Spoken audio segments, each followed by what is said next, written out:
jungle.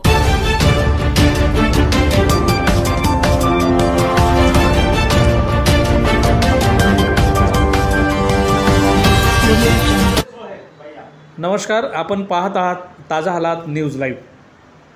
सर्वोच्च न्यायालयाचे DJ बंदचे आदेश असताना स्थानिक या आदेशाची पायमल्ली करत डीजे वाजविले जात असल्यामुळे पारंपरिक बँड वादक कलावंतावर उपासमारीची वेळ आली आहे.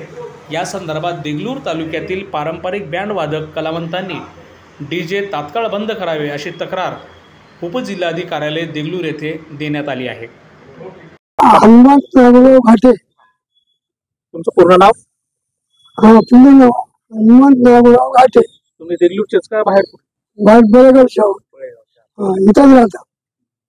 आज जे निवेदन आहे ते तुम्ही जिल्हाधिकाऱ्यांना दिलेलं आहे, त्या निवेदनामध्ये काय काय तुमच्या काही मागण्या असं त्याच्यात नमूद केलेल्या आहेत?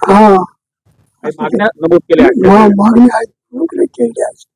काय नेमक्या कोणत्या मागण्या आहेत त्यात? ते डीजे बंद करा, आपलं बँड चालू राहू द्या, आता जवळच्या प्रमाणात माणसाला काय तर मिळू द्या असं म्हणून केलेले आहे. आज आमच्या कलावंतांची हाल अशी आहे की याला राहायला घर नाही, त्यांचे बरेच अडचणी आहेत. आता हे वाजून आज म्हातारे झालेत, यांना काहीतरी पेन्शन मिळावं. सरकारला आमची एक विनंती आहे की सर्व कलाकार आज महाराष्ट्रात व महाराष्ट्राच्या बाहेर सर्व कलाकार काम करतात, तोंडानं वाद्य वाजवतात.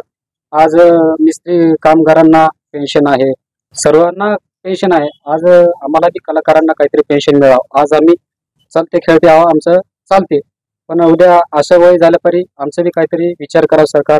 एवढंच आम्हाला मदत करावं विनंती आहे आमची सरकारला. नमस्कार, आपण पाहत आहात ताजा हालात न्यूज लाईव्ह. सर्वोच्च न्यायालयाचे डीजे बंद आदेश असतानाही सर्रासपणे डीजे वाजवले जातात, चालवले जातात. या संदर्भात काही पारंपरिक जे बँड वादक आहेत यांनी जिल्हाधिकारी यांच्याकडे तक्रार दिलेली आहे. तर जाणून घेऊयात या संदर्भात. आपलं नाव पूर्ण? अंकेश्वर गंगाधर घाटे माझं नाव आहे आणि आम्ही प्रॉपरचे इथं बँड वादक म्हणून काम करतो. आम्ही सर्व आमचे स्वतःचे बँडचे ग्रुप आहेत. आमच्याजवळ एक 10-15 माणसं एकाजवळ काम करतात. तर आजकाल सर्व सार्वजनिक कार्यक्रमामध्ये मोठे मोठे बँड, मोठे मोठे डीजे, लाईट्स बाहेरून येतात आणि आज 5 ते 6 वर्ष झालं आमच्या देगलूरचा बँड कोणत्याच सार्वजनिक कार्यक्रमात चालत नाही. तर हे सर्व मोठे मोठे बँड बाहेरून आणतात. तर आम्ही कसं जगायचं, आम्ही काय नाही. तर यासाठी एवढंच आहे की आमचं म्हणणं, आम्हाला बँड वाजवण्याची परवानगी द्यावं आणि डीजेवर तात्काळ आणावी. प्रशासनाच्या दुर्लक्षितपणामुळे डीजे चालवले जात आहेत आणि तुमच्यावर उपासमारीची वेळ आली आहे थोडक्यात. हेच प्रशासन जर आमचा विचार केलं तर हे वेळ आमच्यावर येणार नाही. एवढीच दक्षता घ्यावी आमची. आणि तुमच्या ताफ्यामध्ये एकूण किती कामगार असतात किंवा तुम्ही? 15 ते 16 माणसं आमच्याजवळ काम करतात एका माणसापाशी. आम्ही सगळे प्रमुख आहात आम्ही. आणि तुम्ही सगळे देगलूर मधलेच आहात का स्थानिक इतर कुठल्या गावात? काही देगलूरचे आहेत, काही बाहेरगावचे आहेत. आपल्या तालुक्यातले सर्व एका माणसापाशी 15-16 कलाकार काम करतात.